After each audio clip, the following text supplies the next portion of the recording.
Bryson DeChambeau, the man who burned everything down, and now wants it back. He took $125 million, called the commissioner a liar to his face, sued the PGA Tour, and now he wants to come back. And the most shocking part? They actually want him. Listen carefully, because what I'm about to tell you is not just a golf story. This is a story about a man who made the biggest gamble in the history of professional sports. A man who signed $125 million before hitting a single shot. A man who didn't just leave the PGA Tour, he blew it up on his way out the door. Publicly, on camera, with zero apology. And right now, in 2026, that same man is standing at a crossroads that will define not just his career, but the entire future of professional golf. Here's what I need you to understand before we go any further. There is a twist at the end of this story. A twist involving Tiger Woods, a financial collapse nobody saw coming, and a deadline that may have already passed. I'm going to get to all of it. But you need to watch this entire video, because if you miss even one piece of this puzzle, the ending won't make sense. If you're new to PGA Tour, hit that subscribe button right now and turn on notifications. Because this channel is where golf's biggest stories actually get explained. Not just reported, explained. Let's go from the very beginning. The man nobody took seriously. When Bryson DeChambeau first showed up on the PGA Tour, the golf world did not know whether to laugh or just shake its head. This guy carried a notebook on the course. He talked about launch angles and spin rates mid-round like a physics professor giving a lecture nobody signed up for. He played with single-length irons, every single club the exact same length, treating every shot on the golf course like a controlled scientific experiment. The veterans rolled their eyes.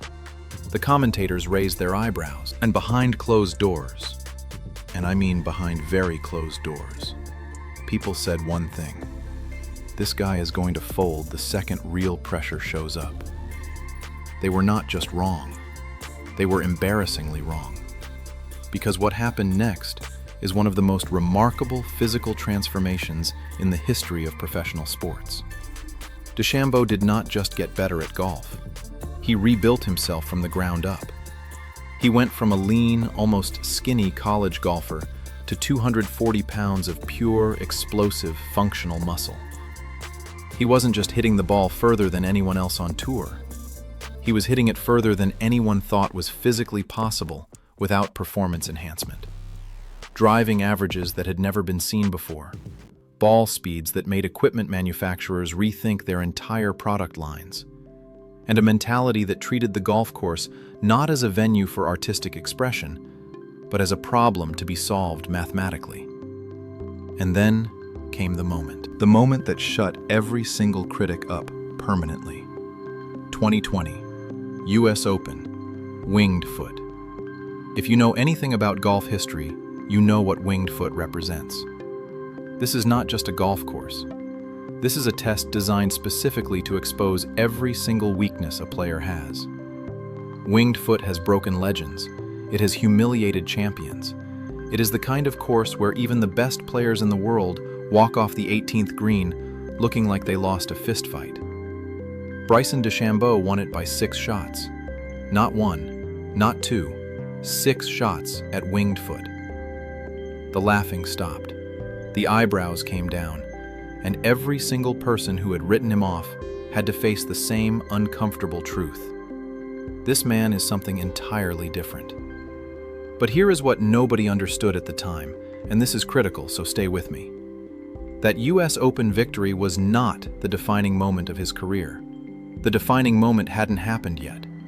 And when it did happen, nobody saw it coming. Not his agent, not his sponsors, not his closest friends.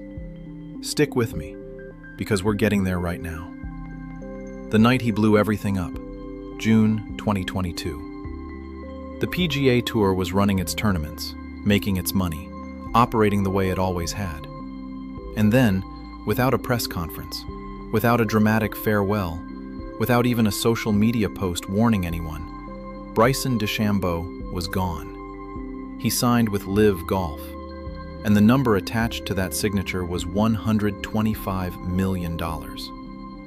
Not his career earnings, not a performance incentive, not a bonus spread over years of results. $125 million as a signing fee. Before hitting one shot for LIV, before winning one tournament for LIV, just for agreeing to switch tours. Now, let's be honest for a second, because I know what you're thinking. You're thinking, well, obviously he did it for the money. What else is there to say? And I need you to hold that thought, because the real answer is more complicated than that. And I'm going to prove it to you in just a few minutes. Because the real reason Bryson left, the one he's never fully said out loud, connects directly to everything falling apart around him right now in 2026. But first, the fallout. Because when DeChambeau signed with LIV, the reaction from the PGA Tour was not a polite disappointment.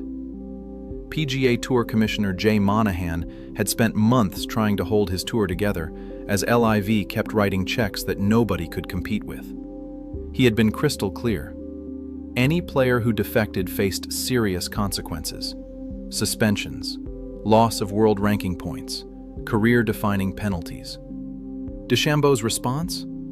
He didn't just push back, he torched the building. He called the PGA Tour corrupt. He called Jay Monahan a liar, directly, publicly, on camera. He said the tour had misled its players and misled the public. He said the entire system was rigged against the people who actually played the sport. He didn't just burn bridges, he detonated them, walked away, and didn't look back. And the golf world assumed, reasonably, logically, that this was the end of the Bryson DeChambeau chapter on the PGA Tour. They were completely wrong. And here's what I want you to think about right now, while we're in the middle of this story. Because there's a question that nobody is asking loudly enough. If he had $125 million, if he had LIV wins, if he had all the money anyone could ever need, why does he want to come back? That answer is coming, and it's not the answer you expect. Keep watching. The loneliness nobody talks about. For 4 years, Bryson DeChambeau competed on LIV Golf. On paper, it looked fine. He won events, he cashed enormous paychecks. He remained the longest driver in professional golf, averaging 324 yards per drive, which is a number that still doesn't feel real when you say it out loud. He finished top 10 at the Masters, top 10 at the PGA Championship. From the outside, it looked like a man living his best life. But people who have known DeChambeau since his college days at SMU tell a very different story. They say he was lonely. Not in a dramatic, falling apart way, in a very specific way that only elite athletes understand. The way you feel when you're at the top of your ability, but the stage you're performing on doesn't match the size of what you're capable of. The crowds at LIV events were smaller. The energy was different. The stakes felt lower. When you win at a LIV event, the world doesn't stop. Golf social media doesn't explode. The morning shows don't call. You win, you collect your check, and Monday morning the rest of the world treats it like it didn't happen. For a man who had stood on the 18th green at Winged Foot with the entire world watching, that feeling was suffocating. It was like driving a Formula One car in an empty parking lot. The machine was running perfectly, but there was nowhere to go. And every single day, he watched the PGA Tour continue without him. He watched younger players rise into the spots he would have occupied. He watched the Ryder Cup, the event where he would have been a cornerstone, happen without him. He watched the US Open, the major he had once owned, become someone else's story. And then came the legacy question, the one that every elite athlete eventually has to face and nobody ever wants to answer honestly. Right now, what is Bryson DeChambeau's legacy? He's the scientist who won the US Open by 6 shots. That's real. That's forever. But he's also the defector who took the Saudi money. He's the man who called the commissioner a liar on camera. He's the man who burned every bridge and walked away without an apology. That is a complicated legacy. And for a man who has always cared deeply, maybe more than he ever admits, about how history sees him, that complication was eating him alive. At one point, on camera, at his home course, he addressed it directly. He said he had made mistakes. He said he had said things he regretted. He said he had hurt people he cared about. Then he stepped up to the tee, hit a drive 324 yards into the fading light, and watched it disappear over the horizon. That image tells you everything about where Bryson DeChambeau is right now. Still capable of doing things nobody else can do. Still searching for the stage that's big enough for it. And then, the stage he left started collapsing. The collapse nobody predicted. Everything changed in 2026, and it changed fast.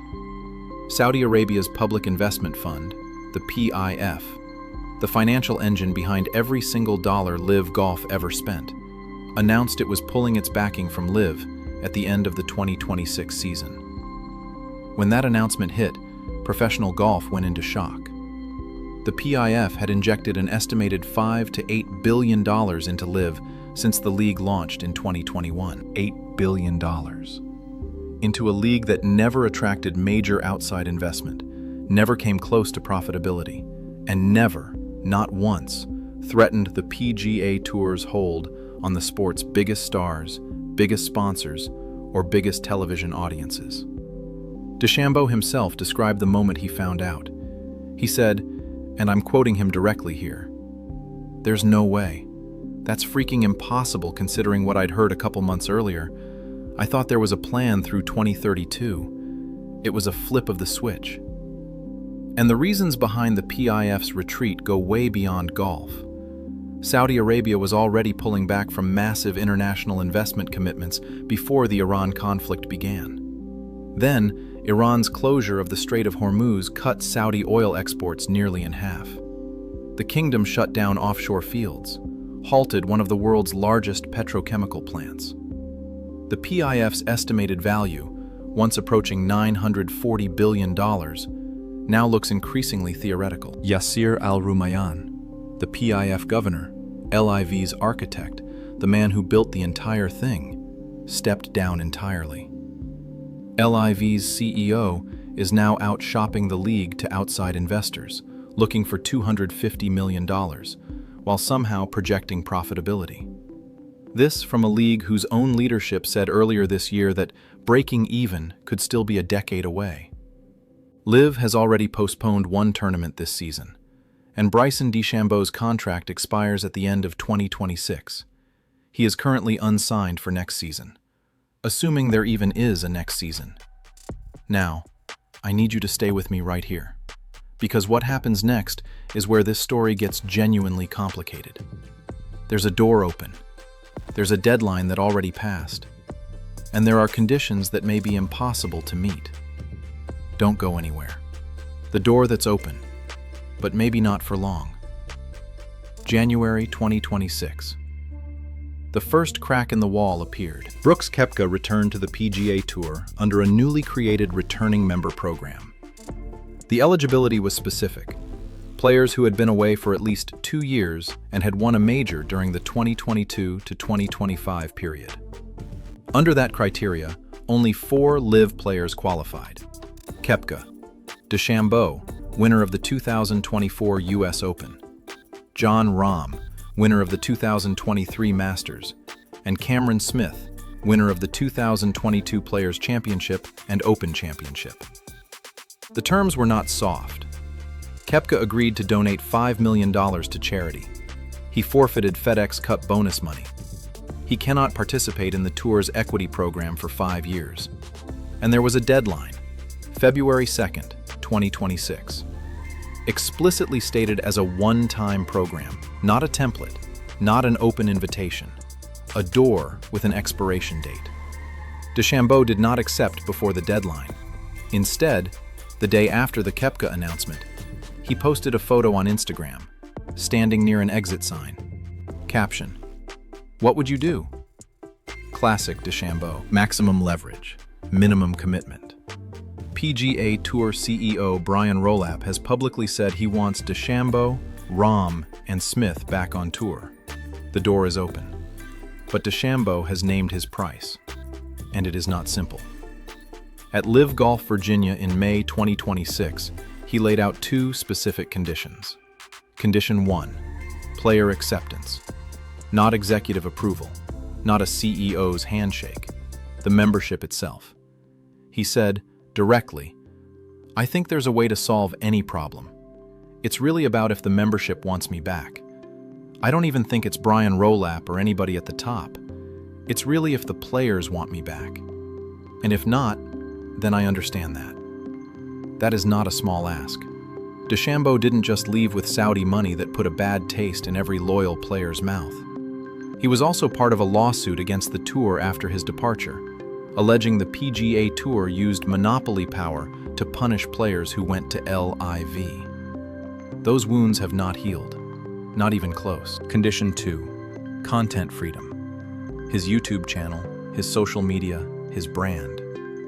DeChambeau currently has 2.69 million YouTube subscribers. He has filmed content with Donald Trump, Carlos Alcaraz, Stephen Curry. Content is not a side hobby for this man. It is a core business. He said, "If I was to film a video during the week of one of their events with a content creator or a celebrity, that would be a violation. They didn't let me do it when I was on tour. I asked various times." Now, the PGA Tour pushed back on this. Their current policy actually does allow content creation during practice rounds and pro-am days. Only tournament rounds are restricted. So DeChambeau's claim is partially inaccurate. But what it reveals is more important than the accuracy.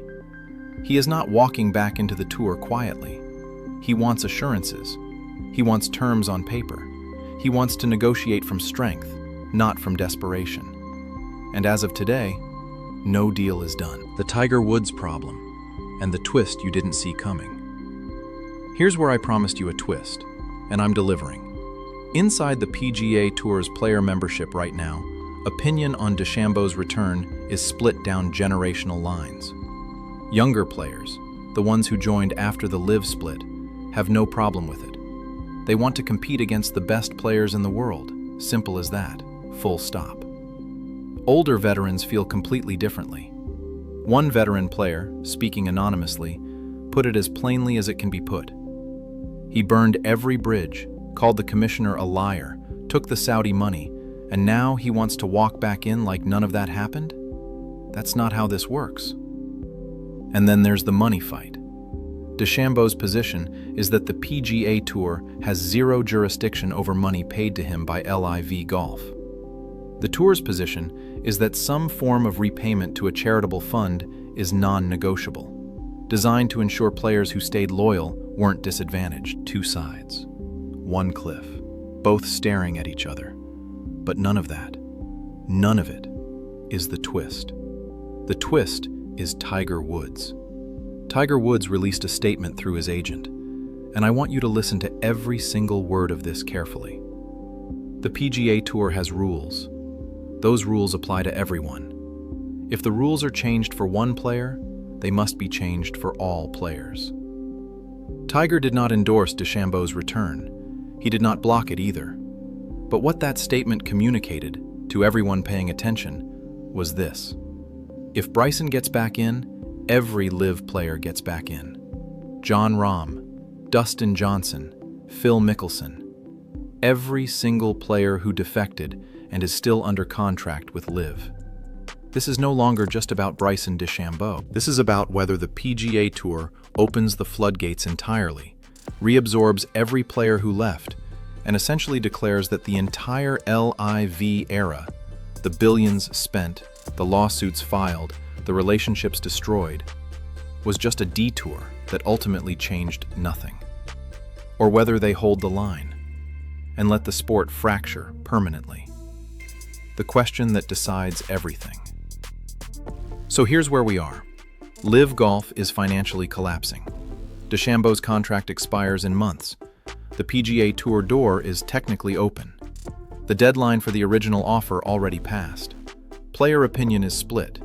Tiger's statement is hanging over everything. And DeChambeau, the most complicated man in professional golf, is still out there. Unsigned, uncommitted. hitting 324-yard drives into empty fairways, waiting for a moment that may never come. The question at the center of all of this is not really whether Bryson DeChambeau returns to the PGA Tour. The real question is, what kind of sport does professional golf want to be? Does it want to be the sport that holds its standards and its consequences sacred?